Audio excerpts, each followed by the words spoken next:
Hey, I want to open up about something many of us go through, but rarely bring up what it feels like for a woman when she comes to terms with losing you.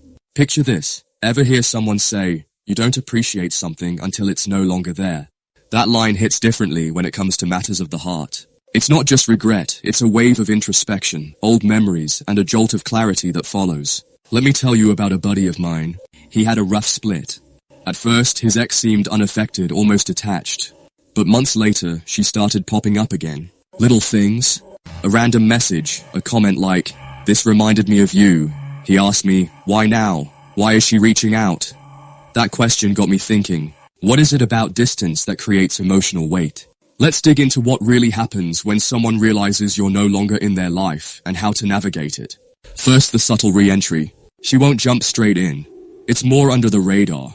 Maybe she views your Instagram story, likes a photo from months ago, or sends a casual, "Hey, how have you been?" Sound familiar? It's no coincidence. She's trying to open a door without saying it directly. Take my coworker Lisa. She told me she quietly reconnected with an ex by liking a post after months of silence. "I didn't want to look needy," she said. "This is what I call leaving breadcrumbs. A quiet nudge to say, I'm thinking about you, without laying everything on the table." If you start to notice these hints, don't rush in. Ask yourself, is she being sincere or just chasing a memory? Sometimes, these gestures are more about testing her own emotions than reaching for something real. Now let me ask you this. If an ex messaged you tomorrow, what would you do? Hold on to that thought, because we're just getting started. 2. Testing the waters. So let's say she finally reaches out, but it's not some big emotional declaration, far from it. Instead of, "I miss you," it's something safe like, "Hey, how's work going?" It seems casual, maybe even pointless, but trust me, there's more beneath the surface. This kind of message isn't accidental. It's a shield. She's guarding herself from rejection by keeping things light.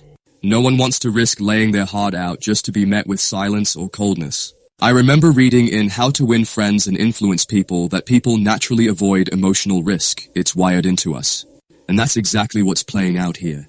She's reaching out with just enough to see if you'll respond, but not enough to get hurt. She's looking for signs. Are you warm, cold, open, indifferent? Every word you say or don't say sends her a message too. If you're open to a conversation, that's your chance to keep it honest and grounded. You don't have to dive into deep talks right away, just stay real. But if you've moved on, don't fake kindness. Be clear, be kind, and most of all, be honest. Giving false hope only drags out pain for both of you. Here's the wild part though. These small, quiet messages, they often grow into something deeper. Once she feels it's safe, she might let more out. But all of this starts with fear. The fear that comes from your absence, from silence that starts to feel final. 3. Why absence triggers fear. Let's talk about the moment it really sinks in that you're not coming back. At first, she might have thought the silence was temporary. Maybe you just needed space. Maybe you'd reach out eventually. But then, nothing. No calls. No comments. No signs. That's when the fear hits. See, absence has a way of shining a light on things we try to ignore. When you're no longer around, she's left with her thoughts, the memories, the moments, the missed chances, they all come flooding back. It's no longer just quiet, it's empty. And that's when she starts asking herself the hard questions. Did I take him for granted? Was he really the one? Psychologists call this loss aversion. We feel the pain of losing something far more intensely than the joy of gaining something new. It's why people chase what they once had the moment they realize it's slipping through their fingers. And it's exactly why she suddenly starts to care more, reach out more, reflect more. But here's the thing, just because she's feeling the loss now doesn't mean you need to respond from a place of emotion. If you've been focusing on yourself, growing, healing, learning, keep going. That journey is about you, not about proving anything, not about making her see what she missed. Still, and this is important, sometimes that realization on both sides can open the door to something real. If it's built on honesty and growth, not fear or nostalgia, it might be worth exploring, but only if it aligns with your path forward. 4. When it's okay to reconnect. Let's be real, sometimes two people drift apart, not because they stopped caring, but because life just got in the way. Misunderstandings, bad timing, external stress. It doesn't always come down to betrayal or deep incompatibility, and when that's the case, a second chance might actually be worth considering. I've got a story for you. A couple I know split up after years together. Their schedules clashed, work was crazy, and neither of them had the emotional energy to fight for the relationship. So they let it go. No drama. Just quiet distance. Months later, they ran into each other at a mutual friends gathering. What started as small talk turned into an honest conversation. And what they realized? The love had never really left, life had just gotten loud.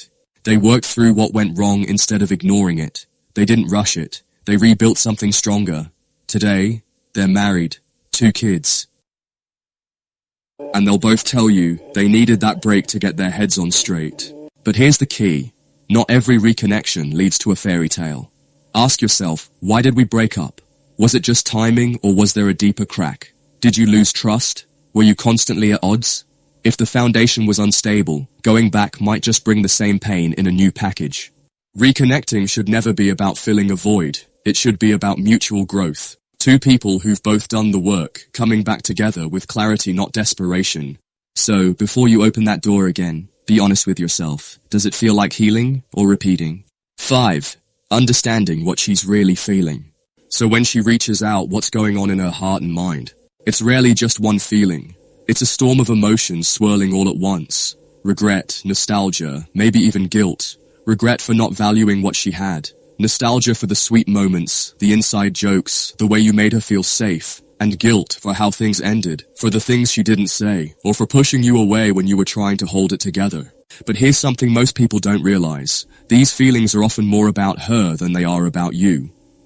As Mark Manson says in The Subtle Art of Not Giving a F, a lot of people chase closure, not to heal the relationship, but to ease their own conscience. It's a way to soothe the discomfort of not knowing, of leaving things unfinished. She might not even want to get back together. Sometimes reaching out is just a way to feel better about her own choices, a way to check if the door is still open, even if she's not ready to walk through it. That's why it's so important to stay self-aware. Understand her emotions, but don't get pulled into them. Don't feel responsible for healing her hurt. It's not your job to carry both people's pain. If she truly wants to reconnect, it'll come with honesty and effort, not just random messages or mixed signals. So if you feel tempted to respond, pause. Are her actions showing care or confusion? Is this about reconnection or just relief? Her feelings matter, but they don't define your next step. You do.